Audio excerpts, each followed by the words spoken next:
যেমন গাইড করছেন একদম শেষ দিন পর্যন্ত করতে হবে। আর বাবার যে মোটিভেশন, একটা গায়ে হাত দিয়ে মা তুমি পারবে, এই কথাটা যদি আপনি একবার বলেন, ও 1000টা টিচারের সমান মোটিভেশন পেয়ে যাবে। শুধু আপনি এটা বলবেন, মা তুমি ভালো করে পড়াশোনা করো, আমি আছি তোমার সামনে, বলবেন, দেখবেন ও পারবে, আমার মনে হয়। ঠিক আছে ম্যাডাম, আপনি ইনাদেরকে এই বাবু দুটোকে নিয়ে আসলেন, কিন্তু আপনি কোথা থেকে জানলেন বললেন যেন? আচ্ছা, যখনই আমি প্রথমত আমার ভাসুর বেটি বারবার বলছে, আন্টি আমি জিএনএম এর জন্য একটা কোর্স নেব, তা তুমি আমাকে বহরমপুরের কোথাও একটা ভর্তি করে দাও, হ্যাঁ কোচিংয়ে ভর্তি করে দাও। আমি তখন প্রচুর দেখেছি। একদিন আমরা যেদিন প্রথম আমি একা আসলাম, তার আগে 2 দিন আগে আমরা 3-4 জন মিলে পুরো বহরমপুর মনে হয় চষে বেরিয়েছি। দিয়ে হ্যাঁ কয়েকটা প্রতিষ্ঠান গিয়েওছি, দিয়ে আমার মনোভূত হয়নি। দিয়ে আমি লাস্টে বললাম না, আজকে আর কিছুই করব না, চল আমরা বাড়ি যাই। আমি বাড়িতে সেদিনকে গিয়ে মোটামুটি আমি প্রায় 12টা-1টা পর্যন্ত পুরো গুগল সার্চ করেছি, বহরমপুরের কোথায় এরকম ভালো প্রতিষ্ঠান আছে, বেস্ট কোচিং সেন্টার কোথায় আছে। দিয়ে তখন আমি দেখলাম যে মিশন জব একটা এরকম এই জায়গায় আছে। তারপরেই মনে হয় আমি সেদিনকে ওখান থেকে ফোন নাম্বারটা পেয়ে, গুগল সার্চ করে ফোন নাম্বারটা পেয়ে আমি আপনাদের এখানে ফোন করেছিলাম। দিয়ে ফোন করে এই তো এখানে আসা, এবং আমার তো মনে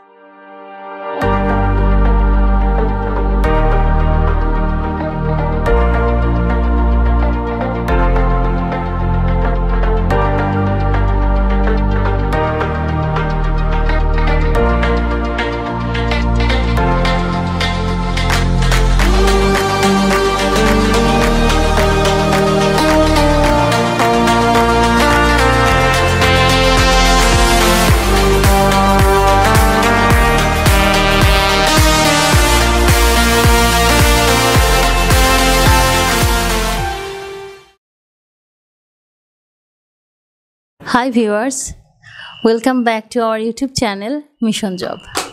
আজ আমরা আমাদের মাঝে নতুন কিছু সদস্যদের পেয়েছি এবং একজনকে পেয়েছি যিনি সমাজের একজন বেশ মহৎ কাজই করেছেন। এই ছোট ছোট আমাদের বোনেদেরকে আমাদের ইনস্টিটিউশনে উনি দেখে ওনার এত ভালো লেগেছে, অনুপ্রাণিত হয়ে তাদেরকে অ্যাডমিশন করিয়েছেন, যাতে করে ভবিষ্যৎটা তাদের একটা সিকিউরড হয়, তারা সফলতা পায়। তাই আজ আমরা ম্যামের মুখ থেকে কিছু জেনে নেব আমাদের প্রতিষ্ঠান সম্পর্কে, এবং তিনি কেন ওদেরকে আমাদের এই প্রতিষ্ঠানেই কেন নিয়ে এসছেন। আরও অনেক প্রতিষ্ঠান রয়েছে, কিন্তু উনি কেন নিয়ে এসছেন, অ্যাডমিশন করিয়েছেন, সেই বিষয়ে বেশ কিছু কথা আমরা আজকে ওনার মুখ থেকে শুনব। যারা অ্যাডমিশন আজ নিয়েছেন, তো তাদের সঙ্গে আমরা একটু পরিচয় করে নেব। তারা একটু নিজেদের পরিচয়গুলো বলুক। এবং আমার নাম রেসি মুর্মু, আমি সাগরদিঘি থেকে এসেছি। আচ্ছা, তোমার কোয়ালিফিকেশন বাবু? এইচএস, এবারে এইচএস দিয়েছি আমি। আচ্ছা, কি হতে চাও তুমি? আমি নার্স হতে চাই। Very good, very good. এই যে নার্স হওয়ার জিএনএম পরীক্ষা তুমি দেবে, তো এই যে জিএনএম এন্ট্রান্স এক্সাম দেবে, তোমার এই যে পেশনা বা ইচ্ছাটা কোথা থেকে এলো তোমার? কিভাবে মনের মধ্যে আসলো যে আমাকে নার্সই হতে হবে, অন্য কোনো প্রফেশনে যাব না? এটা কিভাবে এলো? আমার মায়ের কাছ থেকে। আমার মা আমাকে বলে নার্স সেবা করতে।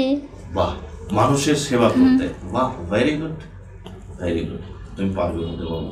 তো এবার আমাদের এই প্রতিষ্ঠান তুমি কিভাবে জানবে? পিসি কি বলেছে? জানিয়েছে আমাদের এখানে, আপনাদের এখানেই বহরমপুরে আছে একটা। কি বলেছে? বলেছে একটা খুব ছোটখাটো একটা প্রতিষ্ঠান আছে, তাই বলেছে না? কি বলেছে? বড় বলেছে? হ্যাঁ, বলছে খুব ভালো বলেছে নাকি? আচ্ছা, তুমি যাও, ওখানে গেলেই তুমি যা নার্স হয়ে যাবে, তাই বলেছে? আচ্ছা আচ্ছা। না বাবু, তোমাকে পড়াশোনা করতে হবে। পিসি যেটা তোমাকে বলেছে একদম সঠিক দিয়েছে। এবার তোমাকে এখানে যারা স্যাররা থাকবেন, ম্যাডামরা থাকবেন, তাদের পরামর্শ, স্যারদের গাইডেন্স অনুযায়ী তোমাকে কিন্তু করতে হবে। তাহলে কিন্তু পিসির যে উদ্যোগটা সেটা কিন্তু কাজে লাগবে। তাহলে সেটা করতে হবে তোমাকে। বাহ, ভেরি গুড, ভেরি গুড। উনি কে? উনি আমার বাবা। বাবা কি চায়? বাবা হতে চাই আমি বড় হয়ে কিছু করি। বাবা কেমন? ভালো। বাবা ভালো। বাবা মাঝে মধ্যে যদি কোনো কিছু আবদার করা হয়, কোনো কিছু বায়না করা হয়, সেটা পূরণ করে বাবা? হ্যাঁ। ঠিক বলছো না? বাবা আছে বলে বলছো? না, পূরণ করে। বাবা খুব বকা দেয়? না, আমাকে বকা দেয় না, মাই বকা দেয়। বাবা বকা দেয়। তাহলে বাবা বলে যে যেটা চাইবে সেটা দেবো, তাই বলে? পড়াশোনা করতে? হ্যাঁ। পড়াশোনা কি বলে বাবা, পড়াশোনার ব্যাপারে কি বলে? পড়াশোনা কর, জীবনে কিছু হলে তোরই ভালো হবে। বাবা এটা বলে যে মা ভালো করে পড়াশোনা করে জীবন অনেক বড় হতে হবে। তাহলে বাবার অনেক স্বপ্ন আছে, আর আছে সেটা প্রমাণ আছে যে এখানে না হলে আসতেন না আমি। ঠিক আছে, এবার আমার এই বাবুর কাছে যাও। নমস্কার, আমার নাম মিতা টুডু। বাহ, ভেরি গুড। কোথায় বাড়ি বাবু তোমার? আমার বাড়ি সাগরদিঘিতে। সাগরদ্বীপ। তুমি কি হতে চাও? আমি নার্স হতে চাই। নার্স হতে যাও, আচ্ছা। আমার রেশমি কে হয় তোমার? রেশমি আমার বান্ধবী হয়। বান্ধবী হয়। তাহলে মিশন জবের সম্পর্কে তুমি জেনেছো রেশমি বাবুর কাছ থেকে? হ্যাঁ। বাহ, ভেরি গুড। এই তোমারও একই প্রশ্ন, তোমার জীবনে নার্স হওয়ার যে ইচ্ছা কিভাবে এলো? আমার ছোটবেলা থেকে নার্স হওয়ার ইচ্ছে ছিল।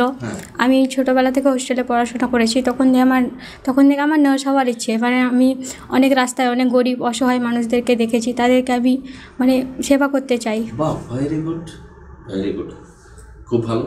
তো তুমি এবার নার্স হবে, তো সেই ইচ্ছা, একটা নার্স হতে গেলে যে কতটা ইচ্ছা লাগে, প্রচুর ছেলে মেয়েরা কিন্তু পরীক্ষায় আজকাল দিচ্ছে নার্সিংয়ে, এবং নার্সিংয়ে চাকরি পাওয়াটাও বেশ তুলনামূলকভাবে অনেকটা সহজ এখনও রয়েছে। তো তুমি যদি একটু খাটো পাবো, নিশ্চয়ই সেই জায়গাটা তুমি পৌঁছাতে পারবে, এটা আমাদের দৃঢ় বিশ্বাস। আচ্ছা, তোমার বাবা কি করে? আমার বাবা নেই। তোমার বাবা নেই, মা আছে। মা আছে। বাহ, ভেরি গুড। মায়ের চরম ইচ্ছা। হ্যাঁ। বাহ, ভেরি গুড, ঠিক আছে। এবার স্যারের কাছে যাও। স্যার, নিজের পরিচয়টা একটু দিন। বাড়ি হচ্ছে নিমগাছা গ্রাম, আর সাগরদি থানা অন্তর্গত। আচ্ছা। তো আমার দিদি বললো যে এরকম কোচিং আছে বহরমপুরে, তা মেয়েটাকে ভর্তি করাবে। তা বললাম হ্যাঁ ভর্তি করাবো, তো যোগাযোগ করে দিলে ভালো হয়। তো ইনি আমাকে সব যোগাযোগ করে দিয়েছেন। খুব ভালো, দিদি তো খুব ভালো মানুষ। তো স্যার, আমার পার্টিকুলার যেটা প্রশ্ন, স্যার আপনার ছেলে মেয়ে কথা?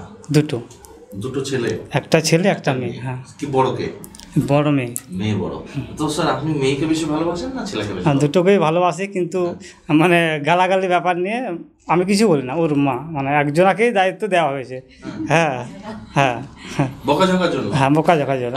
আপনার দায়িত্বটা কি? আমার দায়িত্ব ছেলে মেয়েকে দেখাশোনা, মানে বেশি উত্তেজিত হলে হ্যাঁ হ্যাঁ ওটা। মানে আপনার দায়িত্ব হচ্ছে সোর্স অফ মানি, মানে আমি টাকা দেবো, হ্যাঁ, আপনার মিসেসকে বলেছেন তুমি গাইড করো দিয়ে ওদেরকে, হ্যাঁ, ও শাসন করে বাড়িতে। হ্যাঁ। বাহ, ভেরি গুড। স্যার আপনি প্রফেশনালি কি করেন? ওই চাষবাস।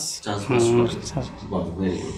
সত্যি স্যার, মুর্শিদাবাদের মানুষ আজকে এত তাদের পড়াশোনার প্রতি সন্তানদেরকে যে এতটা আগিয়ে দেয়, সত্যি ম্যাডাম, আমি সারা ওয়েস্ট বেঙ্গলে আমি দেখছি মুর্শিদাবাদকে কিন্তু আমরা পিছিয়ে পড়া একটা জেলা বলে আমরা চিহ্নিত করেছি। কিন্তু আজকে দেখুন মুর্শিদাবাদে আপনার মতো মানুষ আছে, দাদার মতো বাবা আছে বলে আজকে কিন্তু মুর্শিদাবাদ এগিয়ে আসছে, বিশেষ করে মেডিকেল সায়েন্সে। আমি আগেও বলেছি মেডিকেল সায়েন্সে কিন্তু মুর্শিদাবাদ এগিয়ে আসছে, এবং মুর্শিদাবাদে বড় বড় অফিসার এখন কিন্তু হচ্ছে স্যার, WBCS অফিসার থেকে শুরু করে, হ্যাঁ, আর এমনি তো ডিফেন্সের জব আছেই। Thank you sir. মেয়েকে যেমন গাইড করছেন একদম শেষ দিন পর্যন্ত করতে হবে। আর বাবার যে মোটিভেশন, একটা গায়ে হাত দিয়ে মা তুমি পারবে, এই কথাটা যদি আপনি একবার বলেন, ও 1000টা টিচারের সমান মোটিভেশন পেয়ে যাবে। শুধু আপনি এটা বলবেন, মা তুমি ভালো করে পড়াশোনা করো, আমি আছি তোমার সামনে, বলবেন, দেখবেন ও পারবে, আমার মনে হয়। ঠিক আছে, তো ফাইনালি আমরা ম্যাডামের কাছ থেকে কথা শুনবো। আমি ভারতী হাঁসদা, একাধারে আমি প্রাথমিক বিদ্যালয়ের শিক্ষিকা, এবং বর্তমানে আমি প্রায় 7 বছর থেকে রানিং তৃণমূল কংগ্রেসের জেলা পরিষদের মেম্বার। খুব ভালো ম্যাডাম। আমার পার্টিকুলার আপনার যে প্রশ্ন, আপনি তো এমনি সমাজের একজন গুণী মানুষ, সমাজের দুর্বল পিছপড় মানুষের পিছনে আপনি সবসময় থাকেন, তাদের সাপোর্ট করেন, সেটা দেখে আপনাকে বোঝা যায়। তো আপনি এই আপনার এলাকায় এই ছোট ছোট বাচ্চা, হ্যাঁ, আজকে কিছু মনে করো না ম্যাডাম, আপনি বললেন তাই, আজকে সমাজে আমরা দেখি যারা পলিটিক্যাল লিডার, তাদের মধ্যে আমরা যেটা দেখি তারা কিভাবে ইনকাম করব, আরো বেশি ইনকাম হবে, কিন্তু আপনি জানি না আমি সেটা কিন্তু আপনার একটা জিনিস আমার খুব ভালো লাগছে, যে এই যে বাচ্চাদেরকে কিভাবে আরো পড়াশোনায় ভালো একটা জায়গায় কিভাবে দেওয়া যায়, এই ইচ্ছাগুলো আপনাকে কিভাবে এলো আপনার মধ্যে? আচ্ছা, প্রথমত আমি বলি, আমিও খুব একদম নিডি ফ্যামিলি থেকে আমি উঠে আসা একজন মহিলা। আমার বাবার ছোট্ট একটা মুদিখানা দোকান, ওই থেকে আমার ছোট থেকে বড় হওয়া। তখন দেখেছি যে বাবা মা আমাকে এতটা গাইড দিতে পারেনি, আচ্ছা, আমি পড়াশোনায় খুবই ভালো ছিলাম। আমি ডন বস্কো স্কুলের একদম ফার্স্ট গার্ল, প্রথম থেকে। বাহ, ভেরি গুড। কি Azimganj Don Bosco school, Bangla medium. বাহ, ভেরি গুড। তো সেই জায়গা থেকে দাঁড়িয়ে যে বাবা আমাকে যে এই পথে গেলে ভালো হবে বা ওই পথে গেলে ভালো হবে, বাবা তো ওটা পড়াশোনা জানা নয়, তো এই যে গাইডটা উনি কিন্তু আমাকে দিতে পারেননি, নাইলে হয়তো আমি এই প্রাইমারি ছেড়ে হয়তো আরও ভালো জায়গায় আমি যেতে পারতাম। তবে আমার বাবা মার প্রতি আমার অঢেল ভালোবাসা এবং অনেক সম্মান, কারণ ওনাদের জন্যই আমি আজকে এই জায়গায় আসতে পেরেছি। হ্যাঁ, আছেন, ওনারা দুজনেই আছেন। তো সেই জন্য আমার কোনো আফসোস নাই, যেহেতু ওনাদের সেটুকুও ধারণা ছিল না যে মেয়েকে কোন জায়গায় নিয়ে যাব। হ্যাঁ, পড়াশোনা করেছেন এইটুকু ঠিক আছে, আর্থিক সমস্ত কিছু করেছেন। তো আজকে যেহেতু আমি সমস্ত কিছু সোশ্যাল মিডিয়া থেকে বলুন, টিভি থেকে বলুন, সমস্ত পেপারস পড়াশোনা করে যেটুকু দেখেছি, তাতে শুধু পড়াশোনা করলে হবে না, গতানুগতিক জীবনে শুধু আমি একটা ক্লাস থেকে আরেকটা ক্লাসে উঠে গেলাম ব্যাস, তারপরে কোনো পরীক্ষায় বসলাম, হলো না হলো, এইটুকু যে করা যাবে না এটা আমি বুঝে গেছি। একদম ঠিক। এবং কোনো একটা পার্টিকুলার জায়গায় যদি জব করতে হয় বা কিছু করতে হয়, তার আগে আমাকে একটা প্রস্তুতির দরকার আছে, এটা মোস্ট ইম্পর্টেন্ট একটা বিষয়। সেই জায়গায় দাঁড়িয়ে আমি কয়েক বছর থেকেই মানে বহরমপুরে কোথায় এরকম একটা প্রতিষ্ঠান আছে যেখানে আমাদের ছেলে মেয়েরা, বিশেষ করে আমাদের একদম অজপাড়া গ্রাম, সাগরদিঘি থেকে প্রায় 6-7 কিলোমিটার দূরে ভেতরে, একদম শুধু মানে গ্রাম্য এলাকা থেকে আমার ছেলে মেয়েরা যাতে ভালো জায়গায় যায়। এই পড়াশোনা করে যেমন এইচএস দিল, 3-4 মাস শুধু ছুটে বেড়াবে, কোনো কিছু করবে না। তো এই 3-4 মাস বা ওরা যদি একবার কোনো জায়গায় ভর্তি হয়ে যায়, ওরা একটা রস কস পাবে, তখন বুঝে যাবে যে না, এই জায়গায় গেলে আমার ভালো হবে এবং ভবিষ্যৎটা উজ্জ্বল হবে। এই দিকে দাঁড়িয়ে আমার ভাইপোকে যেমন আমি এখানে ভর্তি করিয়েছি, আমার ভাসুর বেটিকে এখানে ভর্তি করিয়েছি, তারপরে আমার এই ভাইকে বললাম যে ভাই, রেশমি তো এবার এইচএস দিয়েছে, তা তুই এক কাজ কর না, যে কোনো রকম করে হোক একটু ভর্তিটা করিয়ে দে, মেয়েটার ভবিষ্যৎ ভালো হবে। তো ওই বলে আমি ওকে মোটিভেশনটা করলাম। এবার ওই জায়গাটায় যদি আমি ওকে না বলতাম, ওর কিন্তু অজানাই থেকে যেত, ও জানতেও পারতো না যে এরকম কোনো প্রতিষ্ঠান আছে যেখানে ছেলে মেয়েদের ভবিষ্যৎ গড়া যায়। হ্যাঁ, তো ওই ভেবে আমি এই এর বাবাকে বললাম, মাকে বললাম, দিয়ে এরা মোটিভেট হয়ে গিয়ে ওরা একদিন আমাকে ফোন করলো, না দেখা করলো যে দিদি তাহলে আমাদের একবার নিয়ে যা, আমরাও ভর্তি করবো রেশমিকে। এর সঙ্গে সঙ্গে এ আবার ওর বন্ধুকে বলল যে তাহলে এরকম একটা প্রতিষ্ঠান আছে, এও মোটিভেট হয়ে গেল, এই করে আমি নিয়ে আসলাম। আচ্ছা ম্যাডাম, আপনি ইনাদেরকে এই বাবু দুটোকে নিয়ে আসলেন, কিন্তু আপনি কোথা থেকে জানলেন বললেন যেন? আচ্ছা, যখনই আমি প্রথমত আমার ভাসুর বেটি বারবার বলছে, আন্টি আমি জিএনএম এর জন্য একটা কোর্স নেব, তা তুমি আমাকে বহরমপুরের কোথাও একটা ভর্তি করে দাও, হ্যাঁ কোচিংয়ে ভর্তি করে দাও। আমি তখন প্রচুর দেখেছি। একদিন আমরা যেদিন প্রথম আমি একা আসলাম, তার আগে 2 দিন আগে আমরা 3-4 জন মিলে পুরো বহরমপুর মনে হয় চষে বেরিয়েছি, দিয়ে হ্যাঁ কয়েকটা প্রতিষ্ঠান গিয়েওছি, দিয়ে আমার মনোপুত হয়নি। হ্যাঁ, দিয়ে আমি লাস্টে বললাম না, আজকে আর কিছুই করব না, চল আমরা বাড়ি যাই। আমি বাড়িতে সেদিনকে গিয়ে মোটামুটি আমি প্রায় 12টা-1টা পর্যন্ত পুরো গুগল সার্চ করেছি, বহরমপুরের কোথায় এরকম ভালো প্রতিষ্ঠান আছে, বেস্ট কোচিং সেন্টার কোথায় আছে। দিয়ে তখন আমি দেখলাম যে মিশন জব একটা এরকম এই জায়গায় আছে। তারপরেই মনে হয় আমি সেদিনকে ওখান থেকেই ফোন নাম্বারটা পেয়ে, গুগল সার্চ করে ফোন নাম্বারটা পেয়ে আমি আপনাদের এখানে ফোন করেছিলাম। দিয়ে ফোন করে এই তো এখানে আসা, এবং আমার তো মনে হয় যে আরও কয়েকজন স্টুডেন্ট পড়ুক আমার এলাকা থেকে, এরকম আমি যাকেই পাচ্ছি সেরকম ছেলেপেলে যদি থাকে আমি বলে দিচ্ছি, ভাই এমনি ঘুরে বেরিয়ে না করে তোমরা একটু পড়াশোনা করো, দেখো না ওই ভবিষ্যৎ উজ্জ্বল হবে। অসংখ্য ধন্যবাদ ম্যাডাম, আপনার এই যে সদিচ্ছা, আপনার ছোট্ট ছোট্ট বাবুদেরকে নিয়ে আগামী দিনে তাদের ভবিষ্যৎ কীভাবে তৈরি হবে, এই যে আপনার ইচ্ছা, সত্যি আপনাকে আপনাকে সাধুবাদ দিয়ে আমি ছোট বাদ করবো না। আপনার মহৎ উদ্দেশ্য, আগামী দিনে সেই উদ্দেশ্য আপনার সফল হোক, এবং আপনি যেটা চাইছেন বাবুদের কাছ থেকে আমরা সবাই সেই আশীর্বাদ করি যেন ওরা সেটা হতে পারে। ঠিক, আপনাদের কাছে একটাই অনুরোধ, মানে সব স্টুডেন্টরা তো ব্রিলিয়ান্ট নয়, একদমই ঠিক। তো আপনারা একদম গড়ে পিঠে নেবেন, এইটুকু। ঠিক ম্যাডাম, আমি চাইবো ম্যাডাম সারা জীবন আপনি মিশন জবের যে কোনো রকমের পরামর্শ আপনি আমাদের বলবেন।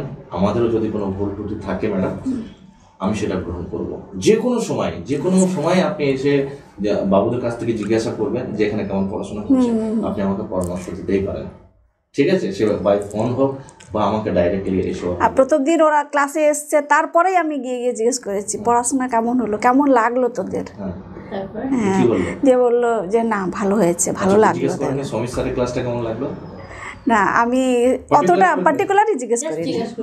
জিজ্ঞাসা করবেন, ঠিক আছে, ঠিক, অবশ্যই জিজ্ঞেস করবো। খুব ভালো, খুব ভালো ম্যাডাম। অসংখ্য ধন্যবাদ আমাদের ম্যাডামকে। তিনি মহৎ উদ্দেশ্য নিয়ে আমাদের প্রতিষ্ঠানে বাচ্চাদেরকে অ্যাডমিশন করিয়েছেন। আল্লাহর কাছে দোয়া করে ওনার এই ইচ্ছা, একটা মহৎ সদিচ্ছা যেন পূরণ হোক, আমাদের বাবুরা খুব দ্রুত সফলতা পাক।